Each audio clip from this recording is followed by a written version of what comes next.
Athwa lines નાગરિક સુવિધા કેન્દ્રમાં આવકના દાખલા માટે લોકોએ વહેલી સવારથી ટોકન માટે લાઇનમાં કતાર લગાવી હતી, જ્યારે કલાકો સુધી લાઇનમાં ઊભા રહેલા લોકોમાં આક્રોશ પણ જોવા મળ્યો હતો। સરકારી બાબુઓના પાપે લોકોને જરૂરી કામ માટે ધર્મના ધક્કા ખાવા જેવો ઘાટ સર્જાયો છે।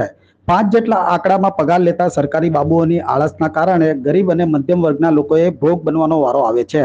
ત્યારે અઠવા લાઇન્સ નાગરિક સુવિધા કેન્દ્રમાં આવકના દાખલા માટે લોકોએ વહેલી સવારથી ટોકન માટે લાંબી કતાર જોવા મળી હતી। કતારમાં ઉભેલા લોકોએ આક્રોશ સાથે જણાવ્યું હતું કે આટલી ગરમી અને બફારા વચ્ચે કલાકો સુધી નંબર નથી આવતો। આવી હાલાકી માટે અમે વોટ નથી આપ્યો અને વિદ્યાર્થીના હિતમાં સ્ટાફ વધારવો જોઈએ તેવું જણાવ્યું હતું।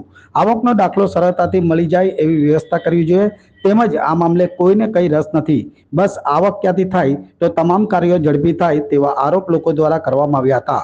જ્યારે આવકના દાખલા માટે લોકોને પડતી હાલાકી માટે સરકાર જાગે અને ઝડપી કાર્ય કરી આવકના દાખલા સરળતાથી મળે તેવી મીડિયા સમક્ષ રજૂઆત કરી હતી।